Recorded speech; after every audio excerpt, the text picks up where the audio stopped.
Swayam Prabha. Digital India. Educated India.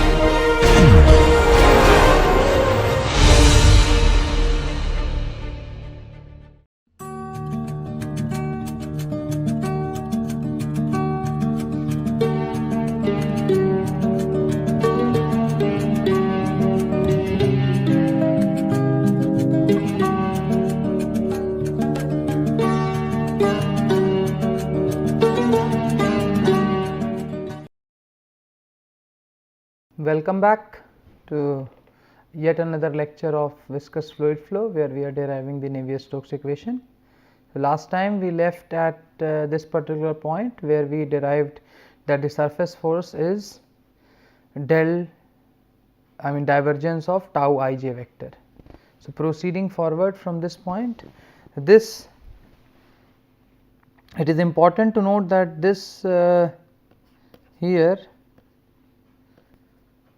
the divergence of tau ij is also a tensor.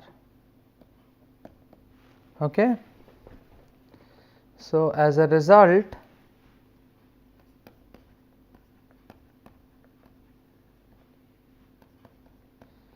Newton's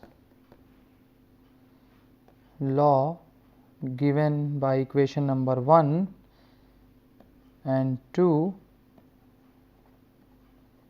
can be rewritten as rho dV dt is equal to rho g ij.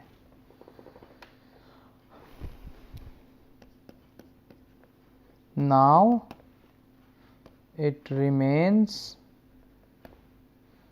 only to,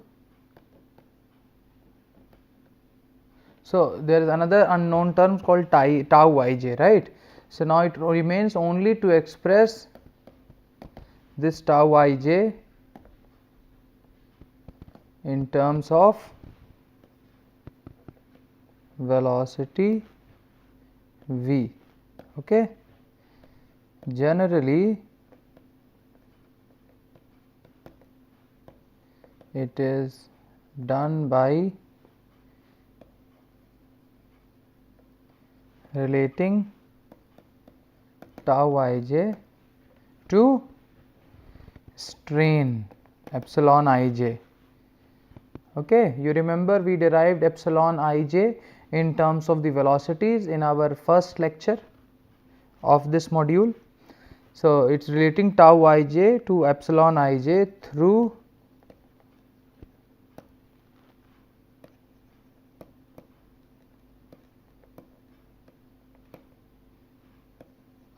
assumptions of some viscous deformation rate law, which we have already done in the beginning. All right. Okay.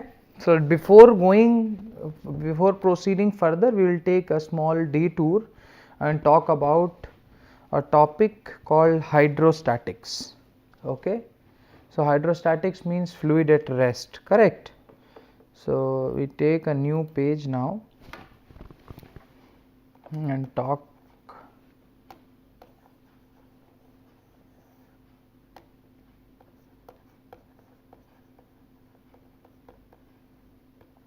hydrostatics.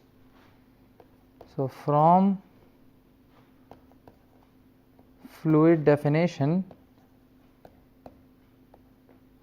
you remember the beginning definition: viscous stress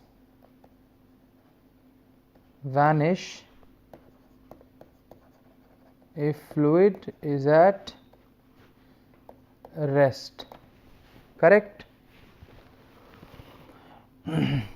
Velocity v and other shear stresses are 0 and the normal stresses become equal to hydrostatic pressure. So tau xx becomes equal to tau yy is equal to minus pressure. Tau ij is equal to 0 for I not equal to j. So this implies, if we put it in the equation number 9 that we have obtained, we become delta P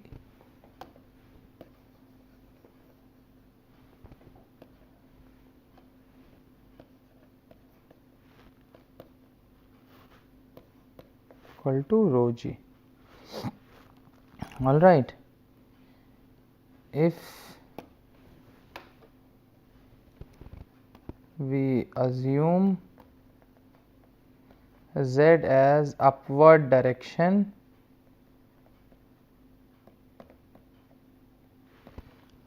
that means delta P will be minus rho g delta z. This is equation number 10. This means pressure increases downwards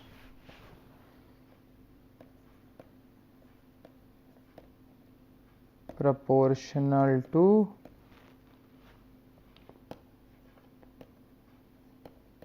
specific weight of the fluid, and this is a very famous equation that we know from before. So this was slight deviation, but we are going back again to the deformation for law for Newtonian fluid. Okay. So we are going to proceed for the further derivation of the Navier-Stokes law.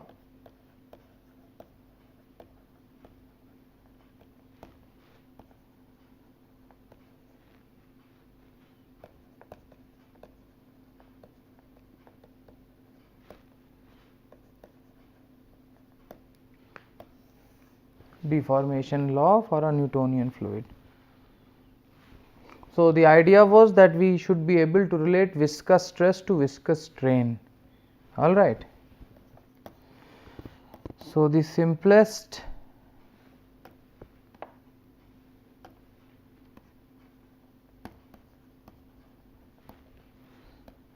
assumption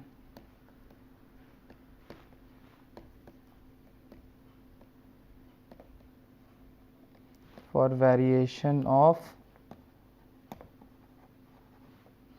viscous stress with strain rate is linear law given by Stokes. His three postulates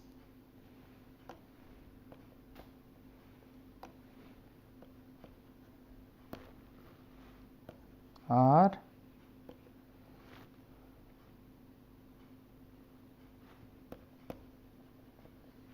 fluid is continuous and its stress tensor tau ij is at most a linear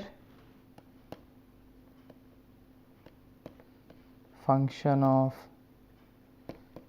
strain rates epsilon ij. Okay. The second postulate is fluid is isotropic, that is its properties are independent of direction and therefore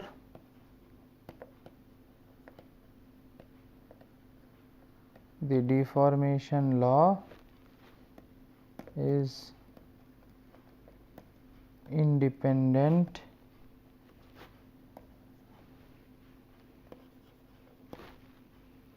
of the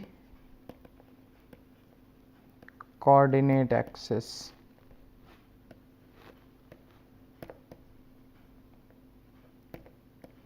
In which it is expressed. Third is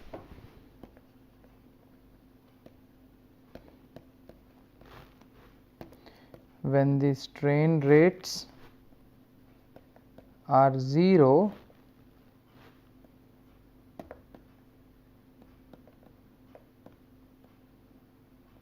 the deformation law must reduce to the hydrostatic pressure condition. Tau ij is equal to minus p delta ij. Okay, here delta ij is Kronecker delta function, that is delta y is equal to 1 if I is equal to j and delta ij is equal to 0 if I is not equal to j. All right. So, this was his three postulates that Stokes said. So, this the last postulate is valid for the hydrostatic pressure condition. All right. So, we proceed and say, so his postulates are finished. So, we say let x, y, z be the principal axis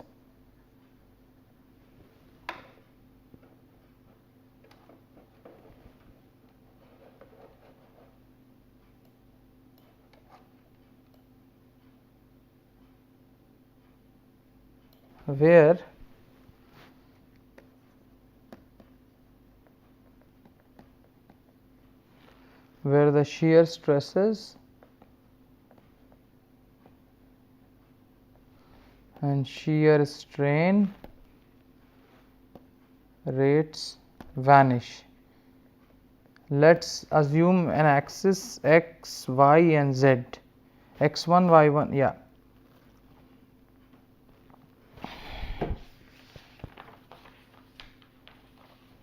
So, instead of x1, y1 and z1 be the principal axis where the shear stress and shear strain rates vanish. With these axes, the deformation law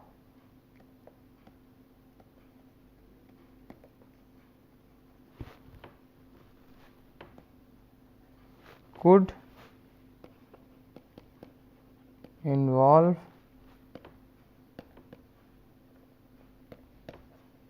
at most 3 linear coefficients C1, C2 and C3.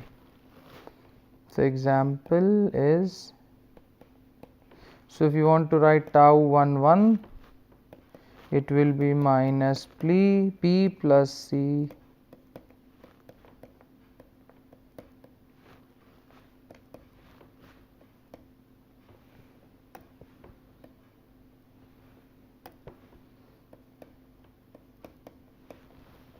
this we called equation number 11.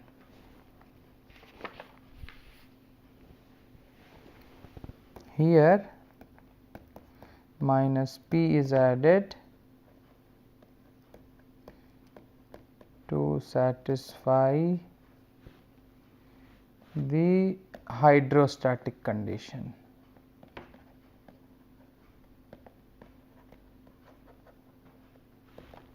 Okay. Now the second postulate about the isotropic condition.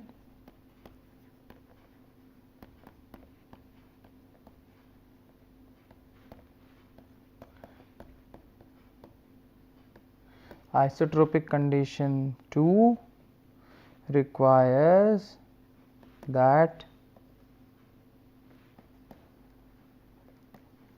cross flow effect of epsilon 22 and epsilon 33 be identical, which implies C2 is equal to C3. This means that there are only two independent linear coefficients in an anisotropic Newtonian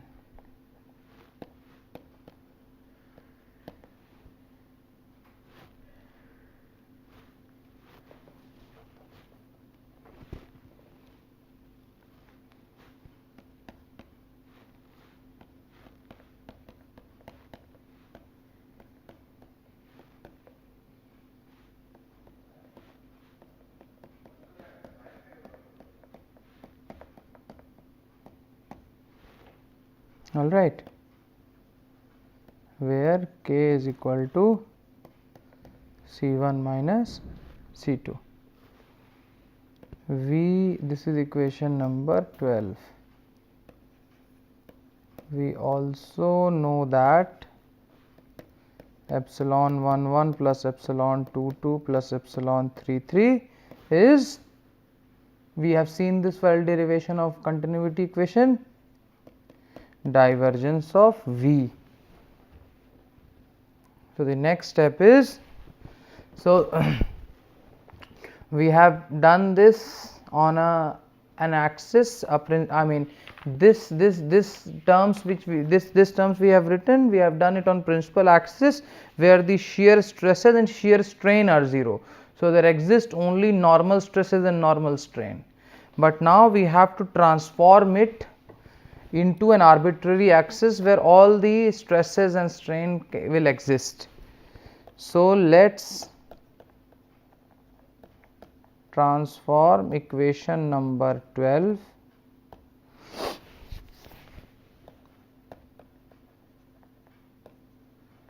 to some arbitrary axis x comma y comma z where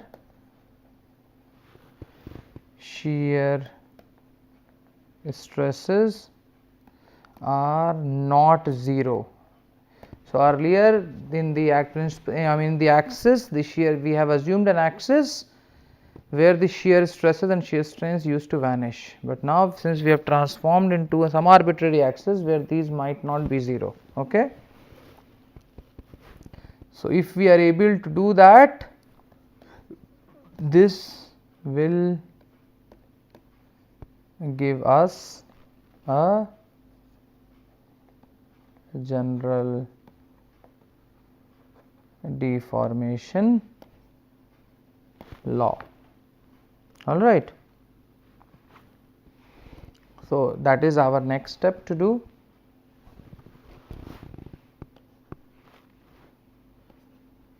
So, with respect to principal axis x, y, z,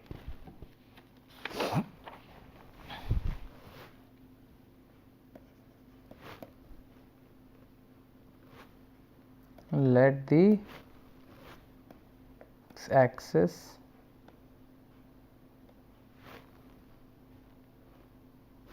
so with respect to x1, y1 and z1, let the current x axis. So, with respect to the previous principal axis x1, y1, z1, let the current x axis have direction cosines L1, M1 and N1. Let y axis have cosines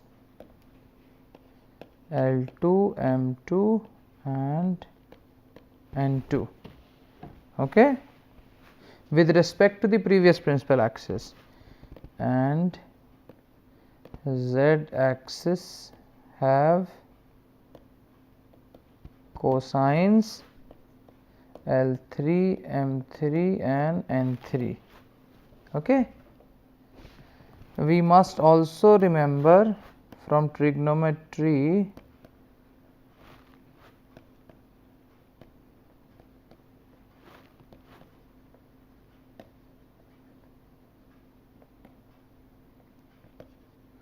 L1 square plus M1 square plus N1 square is equal to 1 and so on, okay, and this equation we called equation number 12b. All right.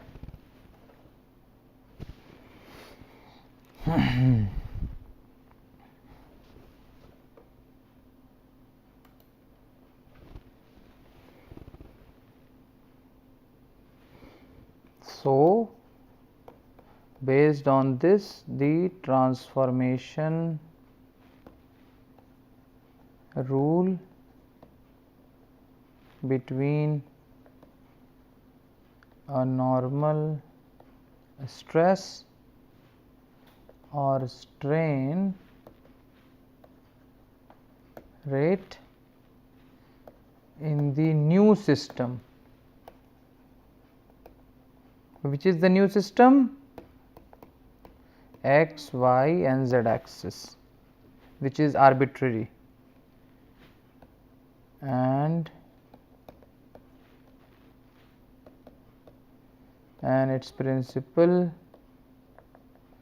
stresses and strain. Principal stresses and strain are tau xx, tau yy, tau zz, epsilon xx, epsilon yy and epsilon zz.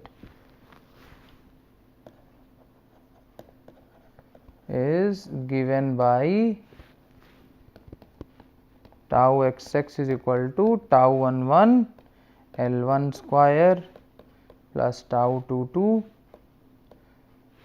M1 square plus tau 33 N1 square, and epsilon xx is given by same L1 square epsilon 22 L2 square L3 square, okay. So, similarly, so this is this one equation number 13 relates the principal stresses. So, similarly, we can also relate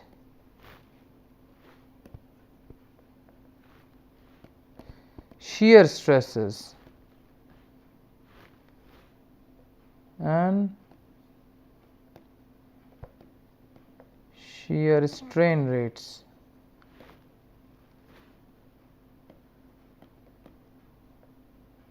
Are related to the principal stresses by following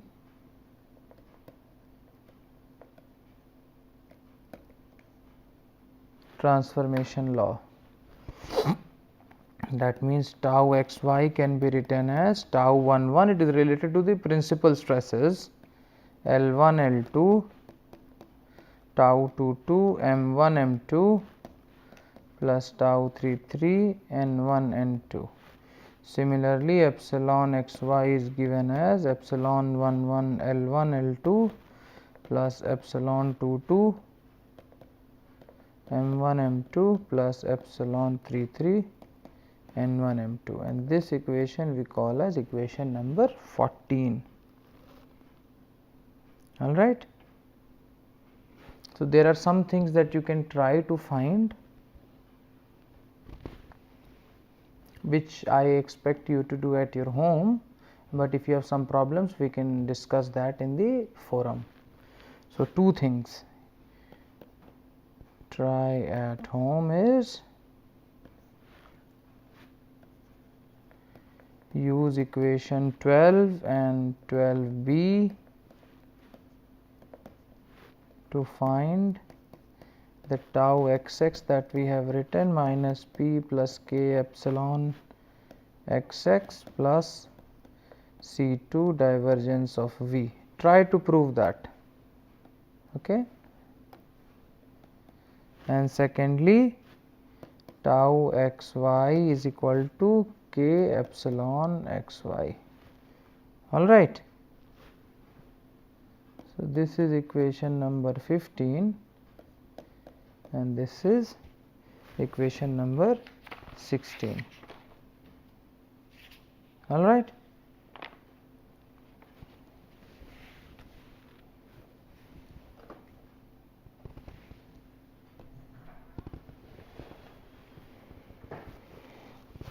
So equations 15 and 16 are desired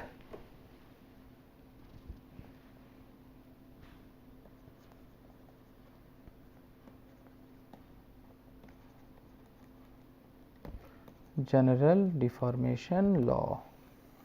Okay.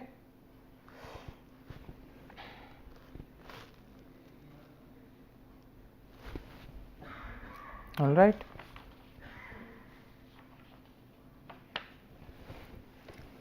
So if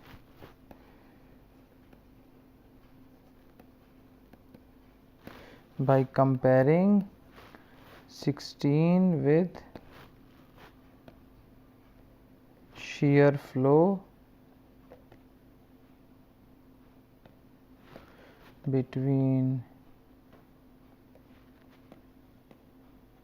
parallel plates, we say k is 2 mu. This we have done, we have seen before in our topic of laminar and turbulent flow. So k is equal to, and where mu is viscosity, and this is equation number 17.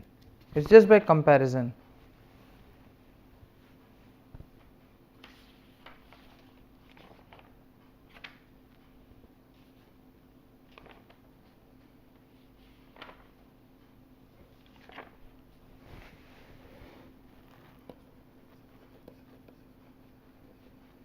Coefficient C2 that we have mentioned before is independent of viscosity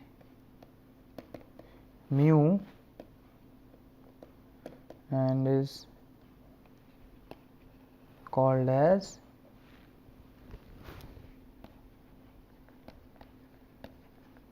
second coefficient of viscosity. This is also written as lambda, coefficient of bulk viscosity. All right. So, equation 15 and 16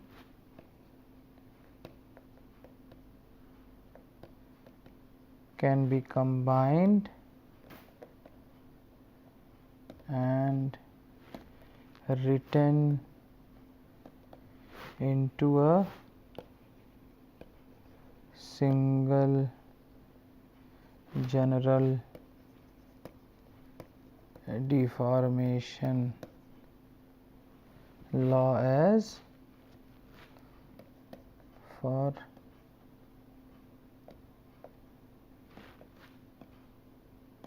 Newtonian viscous fluid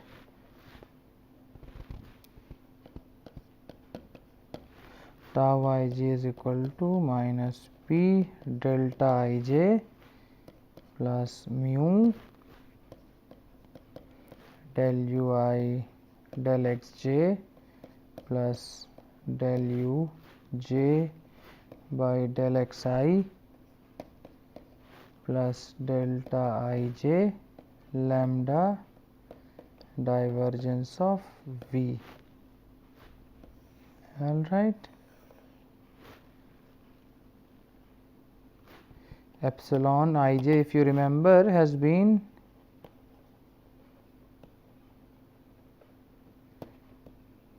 written in terms of velocity gradients. You remember our lecture 1? So, in lecture 1 we have derived this epsilon ij and epsilon ij, the shear strain rates, and we wrote in terms of velocity gradient. So, I think this is the nice and appropriate point to stop. In the next lecture we will talk briefly about the thermodynamic pressure and the mechanical pressure Stokes hypothesis, and then we finally write the final version of Navier-Stokes equation. So, that is enough for today, and I will see you in the last lecture of this module, which will be a brief one. Thank you so much. Have a nice day.